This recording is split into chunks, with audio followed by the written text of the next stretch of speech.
ایک تھا بادشاہ اور ایک غلام تھا۔ جو غلام تھا وہ 5 وقت کا نمازی تھا اور جو بادشاہ تھا وہ بے نمازی تھا۔ بادشاہ اور غلام اکٹھا سفر کر رہے تھے تو رستے میں نماز کا وقت ہو گیا۔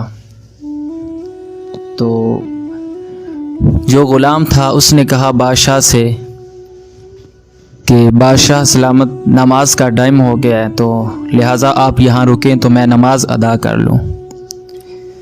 تو بادشاہ نے کہا ٹھیک ہے، میں یہاں پہ تمہارا انتظار کرتا ہوں، تم جاؤ نماز پڑھ کے آ جاؤ جلدی۔ تو غلام چلا گیا مسجد کے اندر۔ غلام گیا، اس نے وضو کیا، وضو کے بعد مسجد کے اندر گیا اور اس نے سنتیں ادا کی۔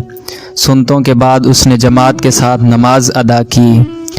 تو نماز پڑھ کے سارے لوگ چلے گئے تھے، تو اور جو غلام تھا وہ قرآن پاک کی تلاوت میں مشغول ہو گیا، قرآن پاک کی تلاوت کرنے لگا۔ تو وہ بادشاہ تھا جو وہ باہر انتظار کر رہا تھا۔ تو بادشاہ نے سوچا کہ میں پتہ تو کروں کہ اتنی دیر ہوگی، ابھی تک غلام نماز پڑھنے کے لیے گیا ہے، ابھی تک آیا نہیں۔ تو بادشاہ اس غلام کی طرف آیا، تو غلام بادشاہ جو تھا وہ مسجد کے اندر داخل ہوا۔ وہ جوتے والی جو جگہ ہوتی ہے جہاں پہ ہم جوتے اتارتے ہیں، اس سین میں کھڑا ہو کر تو وہ بادشاہ اس غلام کو آواز دینے لگا کہ اے غلام، سب لوگ نماز پڑھ کر چلے گئے، تو ابھی تک مر گیا ہے، تو ابھی تک باہر نہیں آ رہا، کہیں تو مر تو نہیں گیا؟ تو وہ غلام جو تھا وہ سن رہا تھا، اس نے خاموشی سے قرآن پاک بند کیا۔ قرآن پاک بند کرنے کے بعد بادشاہ کو اس نے بہت ہی خوبصورت جواب دیا۔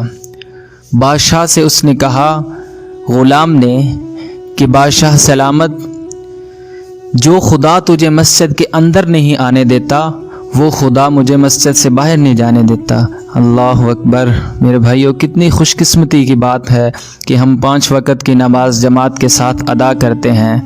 تو بھائیوں، دوستوں، بزرگوں، نماز کی بہت اہمیت ہے۔ سب سے زیادہ اہمیت دین کے اندر نماز کی ہے۔ تو بھائیوں، دوستوں، بزرگوں، مسلمان اور کافر کے درمیان صرف اور صرف فرق یہ ہے، نماز کا فرق ہے مسلمان اور کافر کے درمیان۔ تو میرے بھائیوں، دوستوں، بزرگوں، اللہ تعالیٰ نے ہمیں اپنی عبادت کے لیے پیدا کیا ہے۔ اللہ تعالیٰ نے فرمایا وَمَا خَلَقْتُ الْجِنَّ وَالْإِنسَ إِلَّا لِيَعْبُدُونَ، کہ میں نے جن اور انسان کو پیدا کیا اپنی عبادت کے لیے۔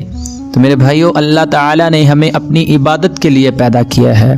ہمیں چاہیے کہ ہم 5 وقت کی نماز ادا کریں، قرآن پاک کی تلاوت کریں، ذکر و اذکار میں رہیں، اللہ تعالیٰ سے اپنے گناہوں کی معافی مانگیں۔ تو میرے بھائیوں، دوستوں، بزرگوں، ہم کہتے ہیں کہ میں نماز پڑھنے نہیں جاتا، میں کون ہوتا ہوں نہ جانے والا۔ میرے بھائی، اللہ تعالیٰ ہمیں توفیق نہیں دیتا نماز پڑھنے کی، اللہ تعالیٰ ہمیں توفیق نہیں دیتا اپنے در پہ آنے کی۔ میرے بھائیوں، اللہ تعالیٰ کی توفیق سے ہر کام ہوتا ہے۔ کسی نے واصف علی واصف مرحوم سے پوچھا تھا نا کہ ہمیں کیسے پتہ چلے گا کہ ہماری نماز قبول ہو گئی؟